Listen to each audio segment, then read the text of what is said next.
Veteran fight fans sometimes think they've seen it all, but you could watch 1,000 matches and never see any of these submissions pulled off in a live event. And as always, if you guys enjoy this video, please be sure to let us know by giving it a like and hitting that subscribe button so you don't miss a thing. And now, without further ado, and ranked in no particular order, here are some of the rarest submissions in MMA history. Number 10, the calf slicer. Look, there's no other way to say it. Calf slicers just give us the chills. Gone for that calf crush. That is a very unorthodox submission. If you know anything about legs and how they're meant to function, the calf slicer takes the rulebook and pretty much rips it up. Legs are not meant to bend like that. And every time someone manages to pull off this technique in MMA, it always leaves their opponents in quite a lot of pain before the tap eventually comes. Admittedly, it's a pretty cool set of motions that causes the calf slicer to have its effect, but even someone unfamiliar with jiu-jitsu will take one look at this and immediately understand exactly where the pain is coming from. Those calves certainly get sliced when this submission makes an appearance. Number 9, the Peruvian necktie. This one was just some insanely clean work from Pat Curran. After finding himself in the perfect position to start looking for a Darce choke, Curran decided to throw everyone for a loop and hop his legs over his opponent's head, catching him in a rare Peruvian necktie. Curran holding position, can't knee the body, instead steps over. Peruvian necktie. It's a modified guillotine, both legs on his back.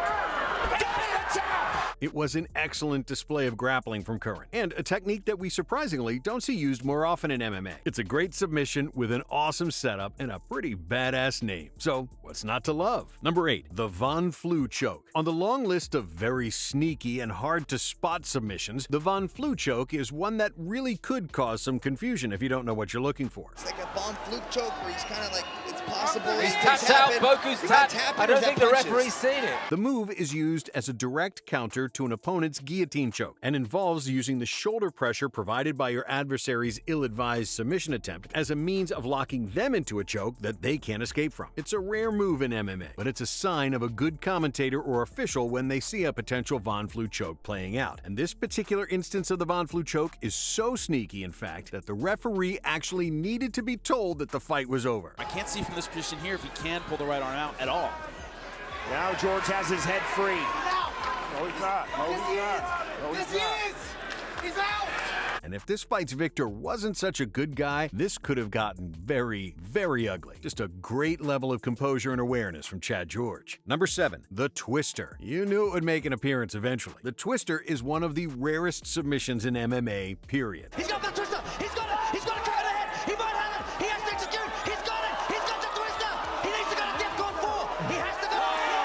Developed by Eddie Bravo over at 10th Planet Jiu-Jitsu as a means of giving an extra option from the back, the Twister has become something of a white whale within the sport, a rare technique that only the most foolhardy of fighters will even attempt. And this execution of the Twister from Angela Lee was just perfect. She could be setting up the Twister here, Steve. Oh, the she's Twister! tapped out. Wow, what a finish. It is a submission where you crank on the spine. If you don't tap, you will rip your opponent in two. And the level of force she got behind it gave her opponent next to no chance of breaking out once it was locked in. To this day, nailing a Twister at any level is going to result in your name going viral. And despite it being around a decade since it was first pulled off in the UFC, courtesy of Chang Sung Jung, only one other person has managed to earn a win with this submission, and Bryce Mitchell got that one. A very, very rare technique. Number 6, the Gogo Plata. To people who don't have the flexibility to pull off this submission, the idea of this being anatomically possible is going to be a stretch, literally. Take a person who doesn't watch or know anything about BJJ and try to explain how that leg is supposed to make its way under the chin. Yeah, it's definitely a wild technique, and not many fighters at even the highest level make attempts at this one. He's working for that omoplata, potentially the gogoplata, which he's got here. There it is. Obviously, the most famous example is Nick Diaz's win over Takanori Gomi, but we'd wager that a sizable chunk of fighters in the UFC wouldn't even have the dexterity to get this one locked in, especially in the heat of battle, and that just makes it all the more impressive and worthy of a spot on this list. Number 5, the flying armbar. Considering the range of crazy knockouts she has picked up over the years, newcomers to the sport might be surprised to learn that Rose Namajunas is primarily a grappler by trade. In her earliest days, her main route to victory involved her dynamic use of Brazilian Jiu-Jitsu, and prior to her signing with the UFC, she managed to become a minor viral sensation thanks to this very flashy flying armbar.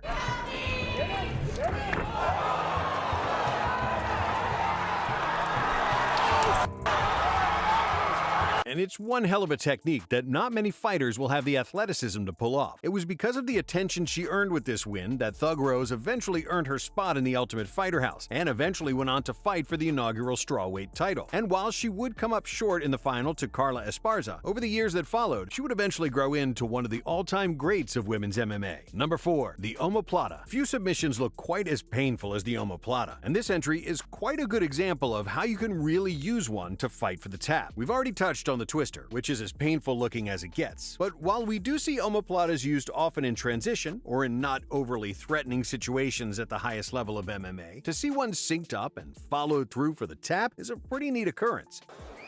Oh, he's rolling for it. Wow. He has it.